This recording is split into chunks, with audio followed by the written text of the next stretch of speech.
Let's take a look at some shoot-throughs. So we're going to place our hands on the ground, nice wide base like we would for handstands. Placing the hands down, and we're roughly in this position here. I'll just show you sideways. We're roughly in this position here. So we don't want to go too far back or too far forward. We kind of want to spread out. It's almost like this quadrupedal position with a neutral spine. We're going to load up the shoulders as well. So load up the shoulders, neutral spine. From here, we're going to twist and rotate. We're going to lift one arm off and the opposite leg is going to shoot through. So lift off, counterbalance. So as this hand lifts off, you'll automatically need to counterbalance through these two limbs here, so the opposite sides.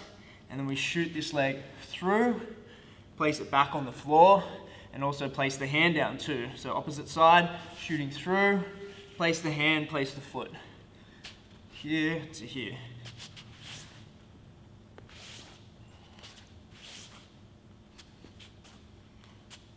Start nice and slow so you can get that coordination happening. And once you've got the coordination, yeah, feel free to go nice and fast through these.